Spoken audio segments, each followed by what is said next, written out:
La Diwa Restaurant. One of the best sellers sila. Chicken na fritada. Pero nakakain na ako dyan eh.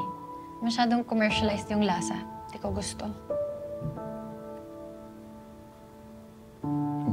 Di ba nagluluto ka? Kaya mo mag-afritada? Eh, yun sana sasuggest ko. Check ko ingredients.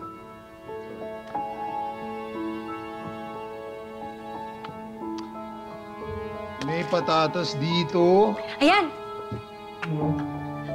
Ako na magpiprito ng patatas kasi ito talaga specialty ko eh.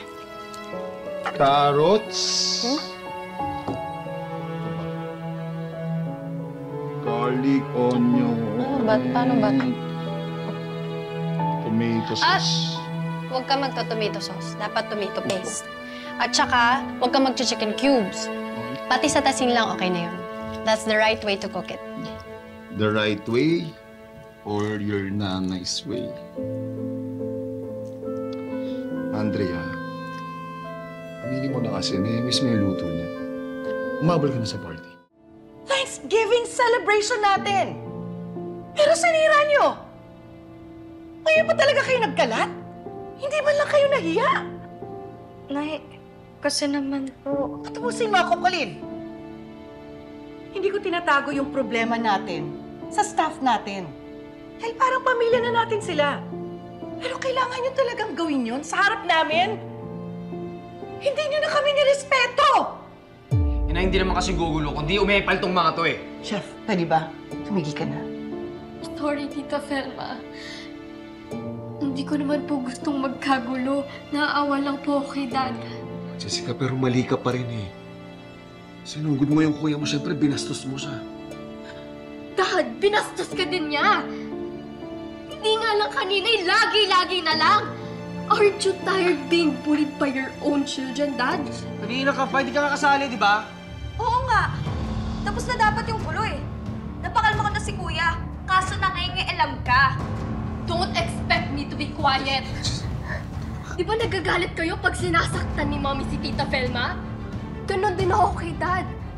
Hindi ako papayag na gaganyanin niyo si Dad. Tama na! Hindi tayo matatapos dito kung magsisisihan kayo.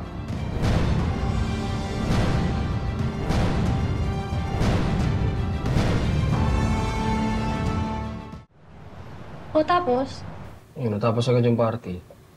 Tapos kami lahat pinagalitan na nanay. Yun yun? Pumunta ka all the way here para yan lang ikwento mo? Eh, actually, may dala ako. Ito, napadala sa'yo. Apretada. Yan, pinadala yung nanay. Hindi na. Kumain na ako. Ano, ito na naman? Dilata, itlog. Lagi na lang yan. Alam mo, una na ako. Si Tetay kasi tsaka si Ninang Paz nag-aantay sa babae. Ha? Naghintay sa'yo yung sakay car? Buti, pumayag. Di ba bawal sa kanila yun? Ha! Kaya pala! Binalik na sa'yo yung kotse mo. Alam mo, alis na ako tsaka mo na ako pagalitan. Congrats! Tsaka naiwan mo to. Oh. Sa'yo nga yan eh. Na! Sa'yo nga daw. Ayoko nga! Para may kainin ka. Bigay mo sa guard. Lagay mo sa kotse mo nang bumawi yung kotse Ano mo. ba, Andrea? Gina! Sa'yo nga pinapabigay to. Ayoko.